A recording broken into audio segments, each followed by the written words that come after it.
Y'all, well, we made it. Well, at least to the end of the week for the Danielle Moodie Show, which is live Monday through Thursday. So technically for me, Thursday feels like the end of the week. And we've gotten here barely by the skin of our teeth and like some dental floss, just holding on for dear fucking life. Because this week, which began with Donald Trump threatening our former allies in Europe, then backing off of those threats because people actually stand up to him, to now Jack Smith on Capitol Hill testifying while Donald Trump live tweets on fucking Truth Social. What kind of hell is this that we are in? Some days I do agree with the meme that says we all died in 2020 and this is just, some form of hell that we're existing in. Or are we the leftovers? I have no idea. But buckle up, dear friends. Welcome to the Danielle Moodie Show. It's been a hell of a fucking week, and I'm glad you're here with me. Let's go.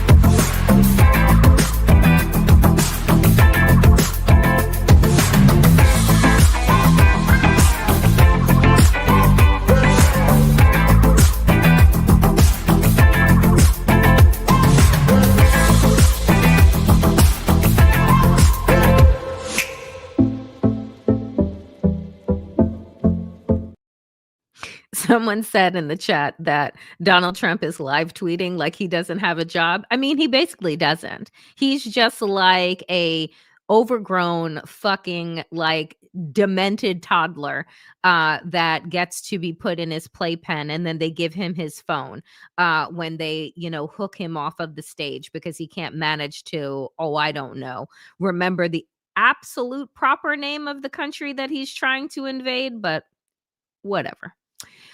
We begin today, dear friends, on the Danielle Moodie Show on this wonderful Thursday.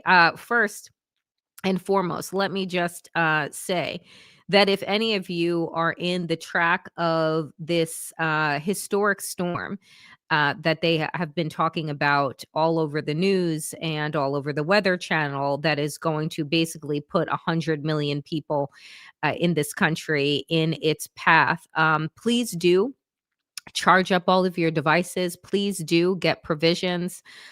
Please do do what you can to make what is, again, saying to be a historic storm easier on yourselves. Make sure you have food. Make sure you have water. If you are in a place that you can get a generator, I know that those are very expensive, but have candles, have your portable chargers charged up so that you can, stay safe and stay on top of things and call emergency folks if you need to. And that storm is supposed to be coming in, I think, on at least Sunday for me here in New York, but I think late Saturday night into Sunday and Monday for those. So be careful, get prepared. You still have time. All right. So we begin today with Jack Smith on Capitol Hill. This is from NBC News. He said, "I will not be intimidated." Jack Smith says he'll stand up to Trump despite attacks. And again, those attacks were happening, friends, in real time. The former special counsel testified publicly for the first time about his investigations into Donald Trump, saying the president engaged in a, quote, criminal scheme to overturn his 2020 election loss. He insisted, this, quote, "I have seen how the rule of law can erode. My fear is that we have seen the rule of law function in this country for so long that many of us have come to take it for granted," Smith said during his testimony before the House Judiciary Committee. He goes on to say this, "But the rule of law is not self-executing. It depends on our collective commitment to apply it. It requires dedicated service on behalf of others, especially when that service is difficult and comes with cost," he said.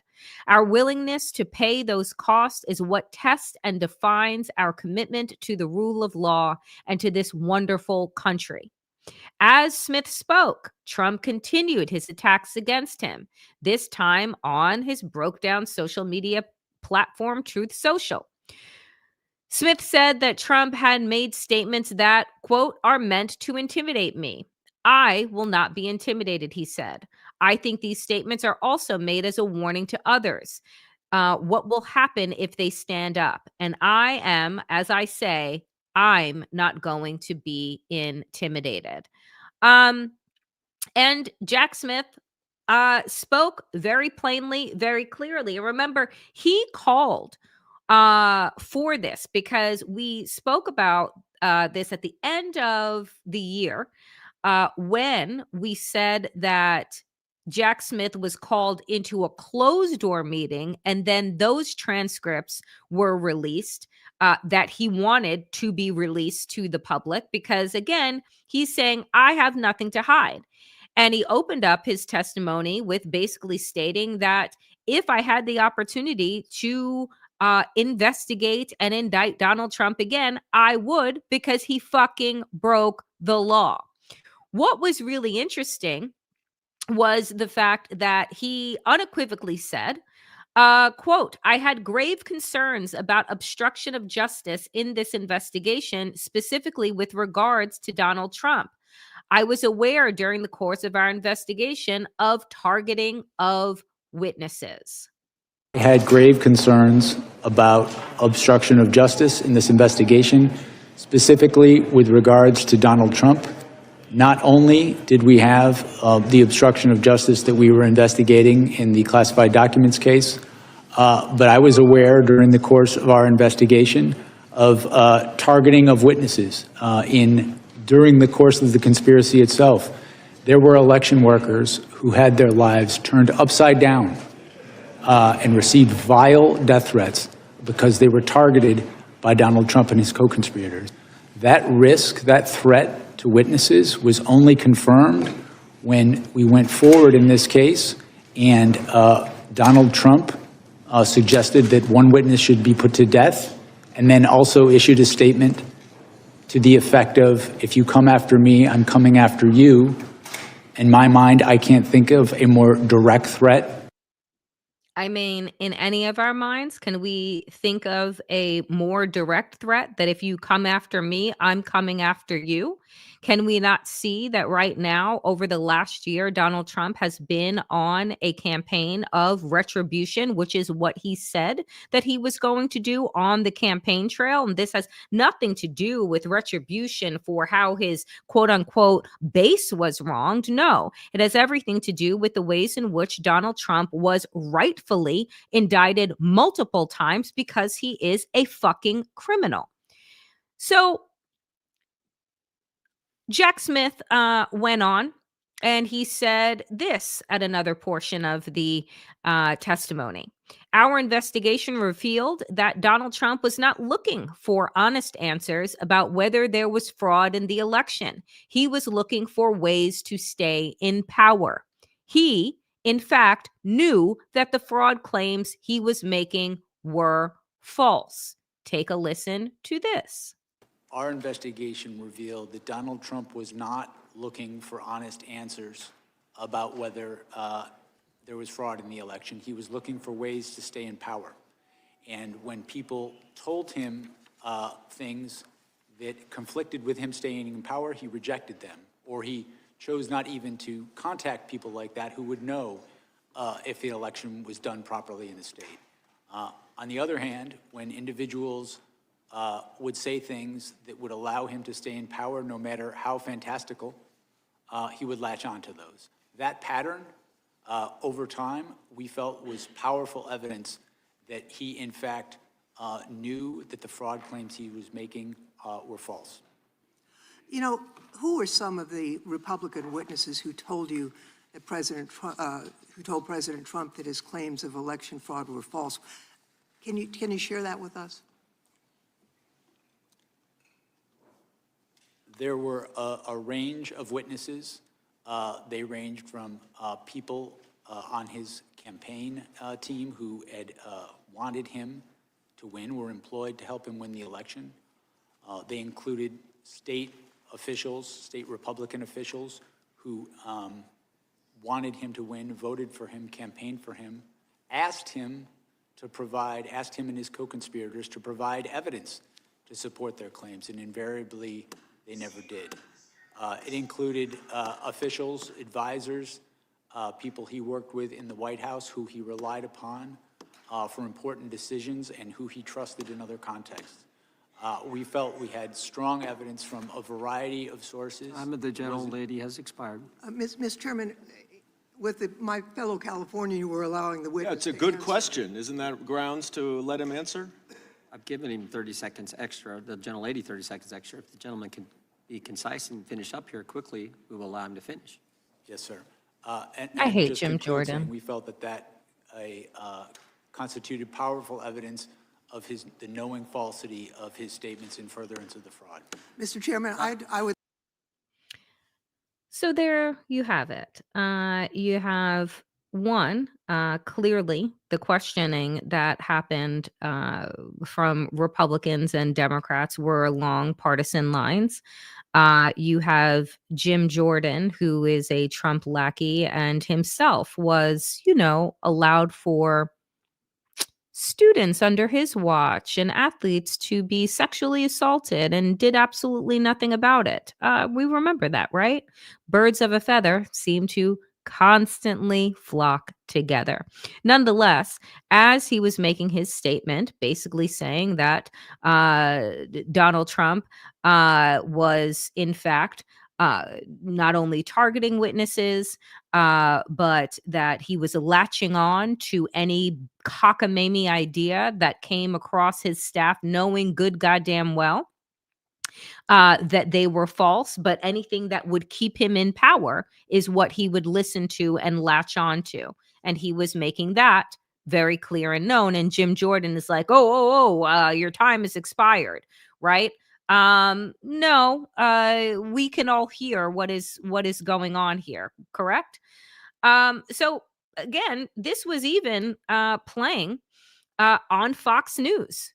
And of course, you see how they have their graphics up that, try and make it that he was on some political vendetta. It's like lawyers do their job. If there was nothing to follow here, then there would be nothing to follow. But the fact is, when you listen to Jack Smith, and if you can conjure a memory from, 10 years ago, 9 years ago, when we were listening to Robert Mueller, all of this shit paints a picture of Donald Trump's character and paints a picture of him as a fucking criminal, right? Who is either willing to use quid pro quo and to persuade people, threaten people to his will, bend people to his will. He's willing to use the power of his office, right, in order to do that. And so again, as I sit here and I listen to Jack Smith, who, just as a reminder, folks, Jack Smith was appointed 2 years into Biden's term. Merrick Garland did not appoint the special counsel right when he became attorney general, which is exactly what the fuck he should have done, because then we would not have run up against the clock and had the time to do the investigation as well as to have a trial before Donald Trump was able to announce his fucking candidacy. So if you feel like you're having deja vu as you're listening to some of the things that Jack Smith was saying and they ring kind of familiar, well, because we heard some of them from Robert Mueller, another special counsel and investigator, right? Again, we are not just here because Donald Trump and his lackeys, right, were elected. No, we are here because Merrick Garland failed to do his job, and that is what is going to be his legacy. And again, I say, how did Merrick Garland get the job? Because Joe Biden thought that he was doing a move of poetic justice by giving Merrick Garland, who was denied a Supreme Court seat under Barack Obama, another chance, right, as attorney general, that he was going to kind of rub the Republicans' nose in it and get it done. Except, in fact, Merrick Garland was pretty worthless, like he has shown himself to be, because he should have hit the ground fucking running, but he didn't, because he wanted to do what? Preserve the institution that is now absolutely corrupted and ruined by Donald Trump and the likes of Pam Bondi. So thank you, fucking Merrick Garland. Take a listen to this. During my tenure as special counsel, we followed Justice Department policies, we observed legal requirements, and took actions based on the facts and the law. I made my decisions without regard to President Trump's political association, activities, beliefs, or candidacy in the 2024 election. President Trump was charged because the evidence established that he willfully broke the law, the very laws he took an oath to uphold. Grand juries in 2 separate districts reached this conclusion based on his actions, as alleged in the indictments they returned. Rather than accept his defeat in the 2020 election, President Trump engaged in a criminal scheme to overturn the results and prevent the lawful transfer of power. After leaving office in January of 21, President Trump illegally kept classified documents at his Mar-a-Lago social club and repeatedly tried to obstruct justice to conceal his continued retention of those documents. Highly sensitive national security information was held in a ballroom and a bathroom. As I testify before the committee today, I want to be clear. I stand by my decisions as special counsel, including the decision to bring charges against President Trump. Our investigation developed proof beyond a reasonable doubt that President Trump engaged in criminal activity. If asked whether to prosecute a former president based on the same facts today, I would do so regardless of whether that president was a Democrat or a Republican. No one should be above the law in this country, and the law required that he be held to account, so that is what I did. To have done otherwise on the facts of these cases would have been to shirk my duties as a prosecutor and as a public servant, of which I had no intention of doing.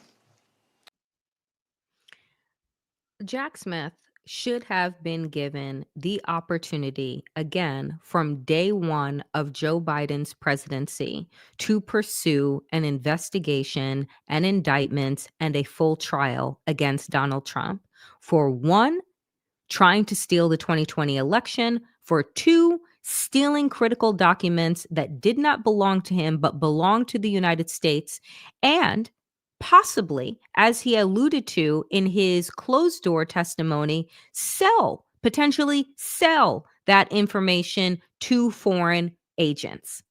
So let us be clear, folks, that, again, I will say this unequivocally. Joe Biden ran and won in 2020 because he said that he was going to save the soul of the nation. In doing so, he wasted 4 fucking years that allowed Donald Trump to regain steam and to come back stronger than ever in 2024. It was Joe Biden's false belief that by him winning, it was all said and done, and that the MAGA fever dream would be broken once he took office. The fact is that was a lie. And it is that idea that somehow there is some institution and some decorum to uphold that has Democrats right now voting to continue funding the Department of Homeland Security and ICE, which we will talk about later in the show, because they don't want to be seen, as I said yesterday, soft on crime, because they can't shake that mantra that Republicans successfully used back in the 90s to advance the crime bill that now, right, that Joe Biden was a signator on, that now he had to answer for when he was running and won in 2020. He had to answer for the destruction that the crime bill did to the Black community, right? So I just, folks, I know that people just want to remember and uphold Biden as like the, gosh darn, good patriot, statesman. And part of that is true. The other part is that Joe Biden didn't actually get the job done. He really didn't. And not only did he not get the job done to ensure that Donald Trump would never step foot inside the fucking Oval Office again, he also hamstrung Kamala Harris and anyone that could have come behind him by deciding to put his ego first and announce that he was going to run again, as opposed to governing like a one-term president and getting shit done. And then he could have been seen as the savior of the soul of America because he would have gotten the job done. Because he would have pushed for policies and he would have done things that made it clear that that criminal couldn't be president again, and safeguarded our democracy to make space and room for who would be coming behind him. But that's not what he did. And that is why we are here. And I think that it is important, as you watch the testimony from Jack Smith, and that we all know what Donald Trump did. We all know he incited an insurrection. We all know that he tried to steal the 2020 election. We all know that he stole documents.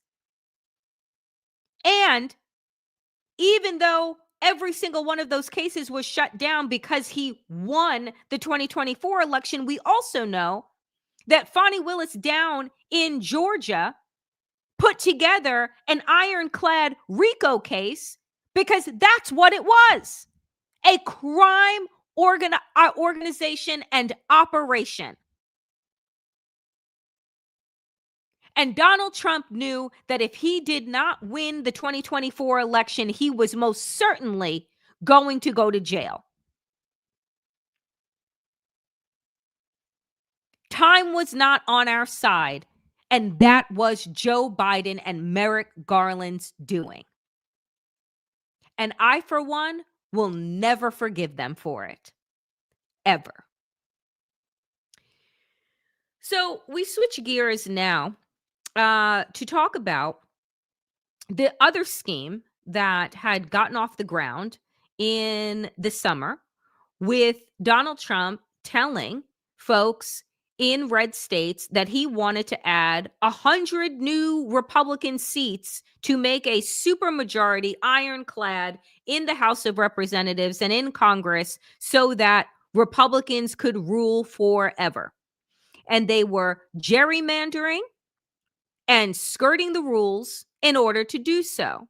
So now we have our friend, Harry Enton, who runs the numbers today on where it stands in this mid-decade redistricting. Who is coming out on top with the scheme that Donald Trump put together? So he had one scheme in 2020, and now he had another scheme in 2025. Let's see how that one is panning out for him. Okay, Donald Trump and the Republicans started this redistricting fight, but it looks like that the Democrats are going to finish them off, because what are we talking about? What's the most likely outcome? Most likely House seat gain from mid-decade redistricting. You mentioned back in the summer of 2025, it started in Texas. It looked like Republicans, the most likely that they were going to get nationwide was 5 seats. But today, at this point, the most likely outcome is Democrats actually gaining from the mid-decade redistricting battle. Now, this isn't about right, and it's an approximation. I wouldn't be surprised if it's tied. I wouldn't be surprised if Democrats actually gain 2 or 3 seats from the mid-decade redistricting battle. But the bottom line is this. It started out as a plus for Republicans, and now it looks like the Democrats have fought back in a major way. It looks like it's going to be a plus for them nationwide. Which states are you thinking are going to present the more advantage for one party over another? Yeah, okay. So, right, it's basic mathematics, right? Likely redistricting gains for 2026. California, of course, Gavin Newsom, 5 seats for the Democrats. Utah, court ruling there, 1 seat. And then it basically evens out on the Republican side, right? Maybe a 4-seat gain from Texas. I honestly wouldn't be surprised if that was, in fact, 3, only 3, not the 5 we thought it was going to start out with. Again, taking away seats from the Republicans nationwide. 1 in North Carolina, 1 in Ohio. Basically even, but even in terms of the likely, I think it's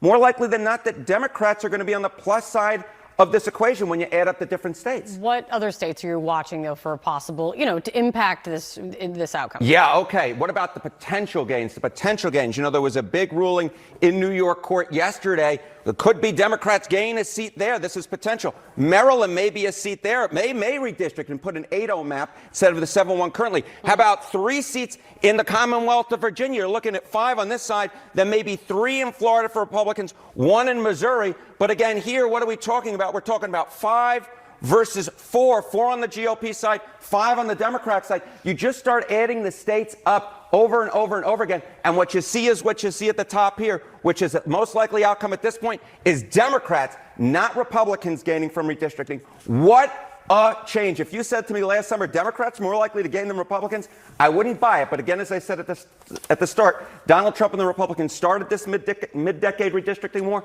but it looks like Democrats are going to finish them off. No, I mean, And this is what I love, right? Because you have Donald Trump essentially, once again, trying to bully red state governors into illegally gerrymandering their districts in order to give him a permanent majority. Because again, he's not interested in actually winning these people's votes, right? In the districts that they already had. He's like, we'll just wipe out Democrats altogether. So he started, right, this mid-decade redistricting.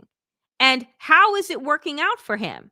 Not too fucking well, because he didn't bet on, and this is again, it goes back to what we saw yesterday with him backing off of Greenland. He thought that Democratic governors were just going to lay down and take whatever it is that he did. And because they believe in the rule of law, that they weren't going to say, you know what, if you're going to redistrict Texas, then we're going to redistrict in California and we're going to redistrict in New York. He did not bet on that happening.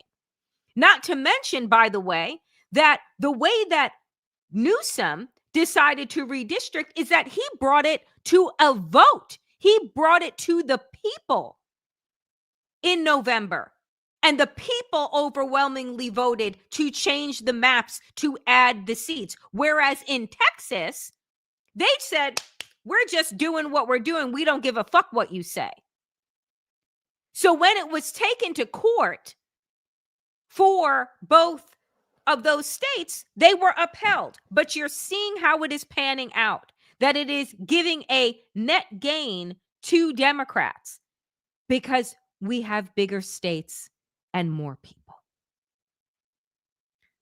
So how is Donald Trump reacting to said news lately about the polls and what things are being said? Is he taking it on the chin? Is he taking it in stride? Is he calling for meetings with the RNC to figure out how to message and what to do? No, he's not doing any of that. No. Instead, Donald Trump is doing this. So in black is what Donald Trump was rage posting today. Something has to be done about fake polls. They are truly out of control. We have the greatest economy in the history of our country. We have the strongest border in history. Nobody has ever done a job like I have done. And they have me in the low 40s. The Democrats destroyed healthcare. I'm trying to fix it. And they give me fake low numbers, fake polls on the economy, on the border, on just about everything are ridiculous and dangerous. The real polls have been great, but they refuse to print them. This is no different than a writer who is corrupt, of which there are many. The New York Times and so many others print polls that are knowingly false. They have become deranged and sick. They suffer from a major case of Trump derangement syndrome. Their 2024 election coverage was so bad and so wrong, and yet they never get called out for it. But I am calling them out with a lawsuit that I have filed, which is making its way through the courts. And just to be really fucking clear, Ron says, Trump says all polls which show him with dismal ratings, which, by the way, are every single one. I don't know what bullshit polls, right, his people are using in order to pacify him on a regular basis, but not even Fox News shows him up in any way whatsoever on any issue or in his popularity. So what is he doing? Mehdi says it best. I know we normalize everything. This thoroughly abnormal man does. But to reiterate, the president is suing a newspaper over a poll result he doesn't like and claims not to believe. He is suing over a poll. Insanity. 25th Amendment territory again. I mean, to say that it's batshit crazy would just, is there anything that he does or says or posts that isn't batshit crazy at this point? No, there isn't. But every single poll shows that Donald Trump, as I show you, vis-a-vis Harry Ensign, because he's the most entertaining person to watch, every single poll has Donald Trump under fucking water. And no, his popularity is not in the low 40s. It is in the mid to high 30s. It is in the mid to high 30s. He is double digits underwater on all of his issues, including immigration, including healthcare, the economy, the Epstein files, and his attacks on Greenland. Speaking of Greenland, Greenland sovereignty not up for negotiation, Denmark says after Trump eases threats. So this came about on today, on this morning. European nations may have averted immediate economic and military collision with Donald Trump over Greenland, but anxiety lingered across the continent Thursday, with Denmark insisting we cannot negotiate on our sovereignty. Hours earlier, Trump appeared to back down from his threats to impose tariffs and even use force to seize the semi-autonomous Danish territory, which he insists the United States must own to counter China and Russia. Oh, he's so serious about Greenland that multiple times during his long and incoherent and lackadaisical and fucking stupid presentation before the World Economic Forum, confused Iceland and Greenland multiple times. Our stock market took the first dip yesterday because of Iceland, the president said, referring to market shifts related to his repeated threats to seize Greenland.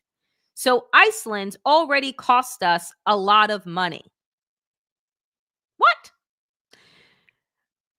A Nordic nation of around 400,000 people known for volcanoes and glaciers, and Greenland, the semi-autonomous Danish territory on which he has set his sights for reasons that he and his advisors say include security, access to minerals, and psychological necessity.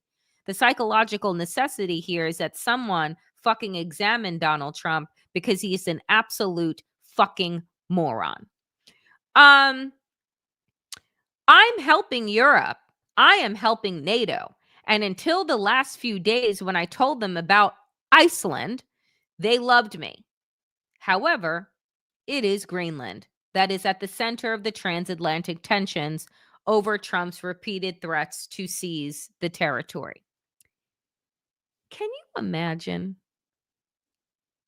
You know how they went on and on about Biden's age, about Biden's stutter, about Biden's competency, and not any one of these outlets that covered Joe Biden's decline ad nauseum mention anything about Donald Trump's clear and repeated sunsetting that he is exhibiting on the fucking world stage.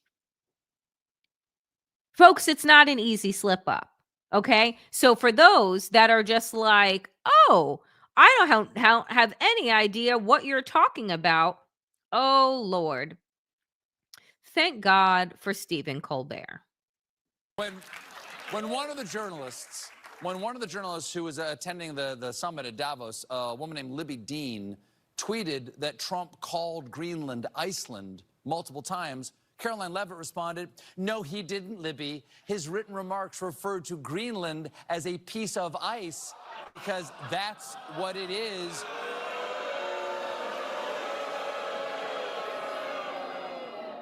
You're the only one mixing anything up here.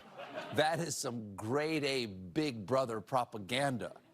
As George Orwell wrote in 1984, war is peace, freedom is slavery. Caroline Leavitt is a dumbass. Yes.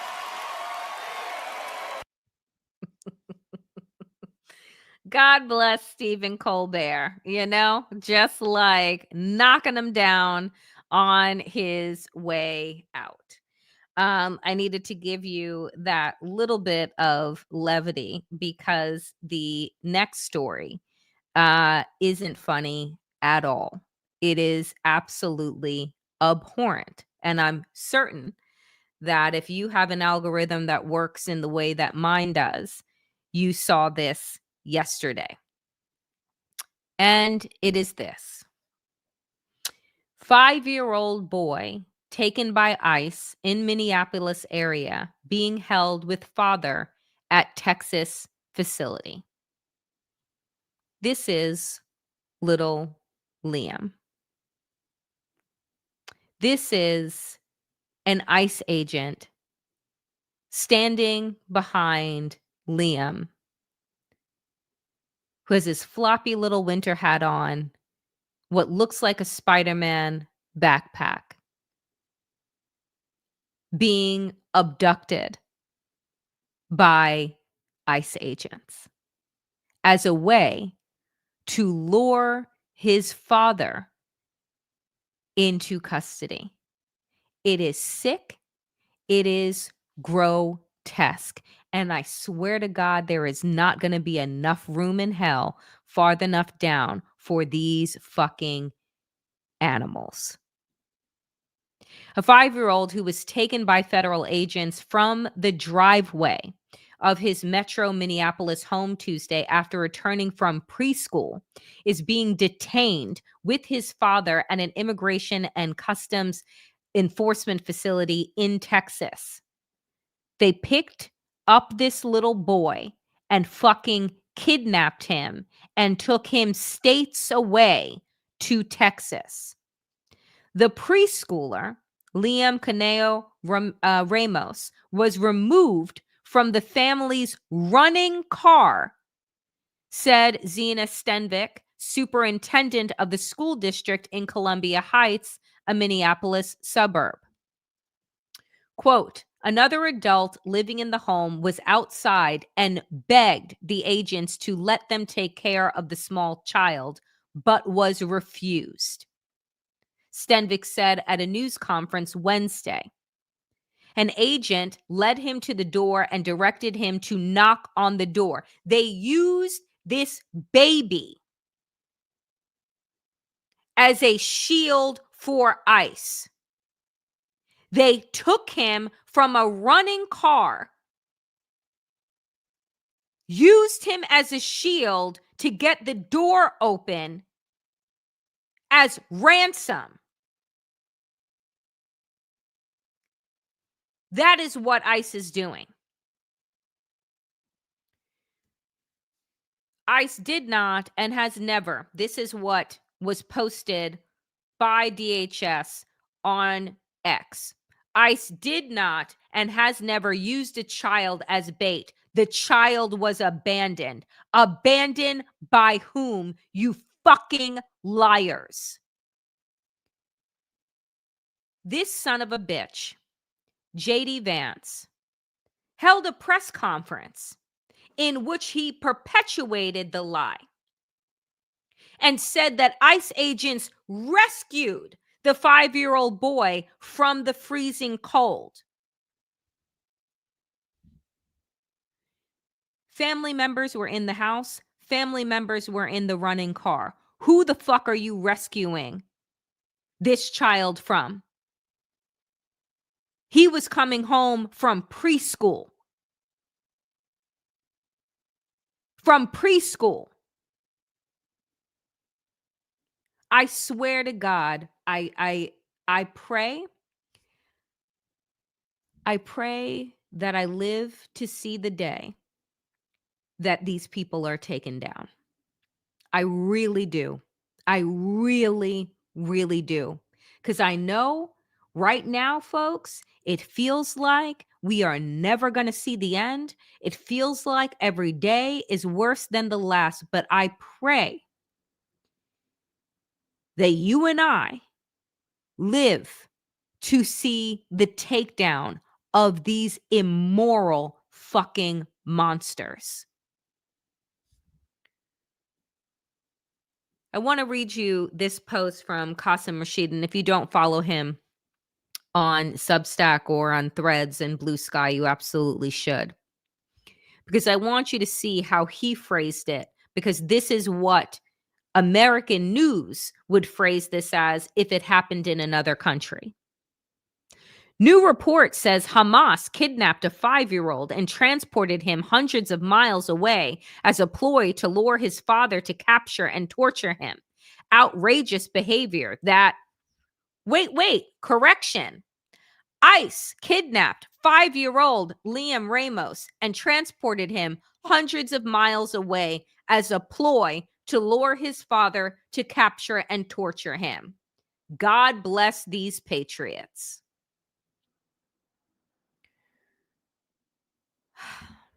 And as I close out today, there is just a scrap of good news. And you know that I really do try and find it, even if that good news is momentary, because I think that it is important for us to hold on to little wins, because little wins give us the courage, the momentum, the faith that sometimes, somewhere, justice prevails.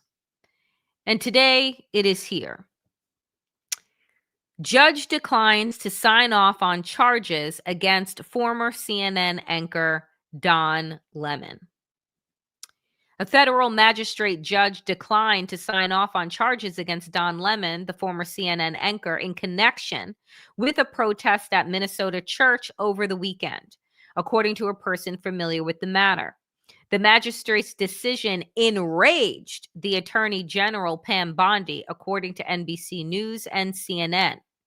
The refusal comes as Donald Trump and other allies have called for Lemon to be arrested after he attended and broadcast a protest in which demonstrators interrupted a service at City's Church in St. Paul over the weekend.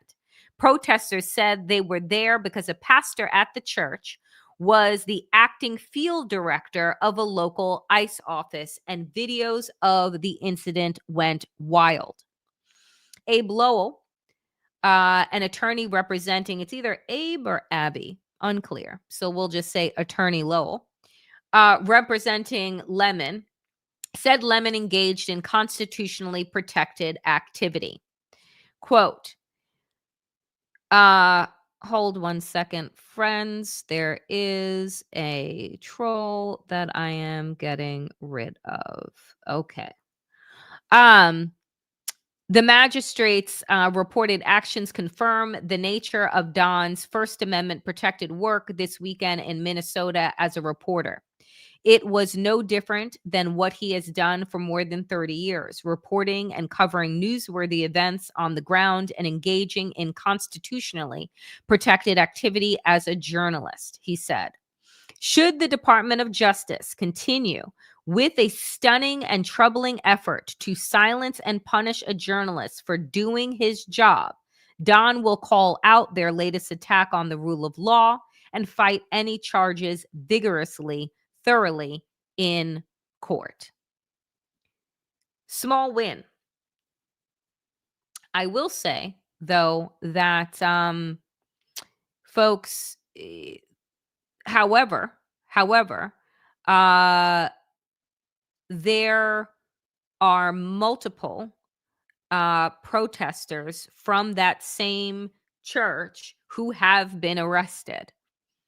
One of them, and let me do my due diligence. Arrest of, because I forgot her name, but I know that Namika Levy Armstrong. Namika Levy Armstrong is a civil rights attorney, funny enough, civil rights attorney who was arrested for engaging in the protest in Minnesota. And they arrested her. Of course, she is a Black attorney and a woman. And we know that Donald Trump hates smart Black women. And so she has been arrested. Other arrests are happening of those protesters because, again, they are trying to make an example of them by using outdated laws that were for the Ku Klux Klan, by the way. Isn't the irony rich here? To stop people from protesting. And just so we are clear, the pastor of that fucking church, Easterlin, I think is his name, is not just an ICE agent. He is a field officer ICE agent, right? Like he runs the ICE agents in that area and then has the audacity to stand in front of a church. And I'm telling you, as folks have said over and over again, if your pastor is head of the slave catchers, you're not in a church, you're in a fucking cult. And you may want to do something about that. Just saying.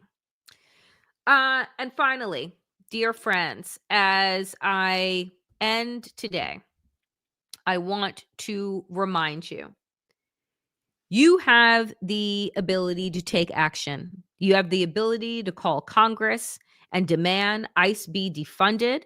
No DHS funding. They get nothing, not a fucking thing. Tell your representatives to actually fucking stand on business. You can make the call to the U.S. Capitol switchboard, 202-224-3121. That is 202-224-3121.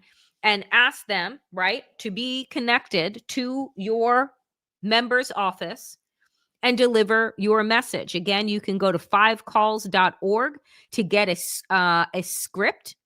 If you don't have your own script, again, you can make these phone calls. You can gather your friends together for a phone calling session where everybody gets on their phone and we say, hey, we're making this call every day at this time. We need to have our voices heard. You have the ability to do that and take action. And I have said this before, dear friends, that we need a national strike. We need sit-ins, stage sit-ins in Schumer's office, in Jeffrey's offices. They should not be comfortable in their flip-flopping. They should not be comfortable in their funding of slave patrols that are abusing fucking children, raping women, and beating people and blinding them. Those are all things that have happened at the hands of these lawless slave patrollers / ICE agents. Our money is going to rape, kidnap, beat, blind, and harm people. Tell them it's a fucking enough. So you see down here, again, 5calls.org allows you to be able to do a script. If you get nervous, you make the call, you read. Just read what it says. Fill in your name, where you are calling from, and read the script. It's that easy. It is easy to take action, and every single one of us can do that. Just imagine if the 500 plus people that are watching today decided that every day that they were going to make calls and get 5 of their friends to make calls, and then those people get 5 of their friends to make calls, then all of a sudden, what began as a ripple begins to turn into a tsunami, and that is exactly what it is that we need. So, dear friends, before I get out of here, a reminder that Democracy Ish is live tomorrow at 12 p.m. Eastern. 12 p.m. Eastern, Waj and I will give you our full breakdown of the week. And I want to thank my super stickers and super thanks, folks. It is so easy to give, to donate. You hit that little $sign. Every single dollar, 99 cents counts. It goes towards allowing me to do the work that I believe that I'm called to do.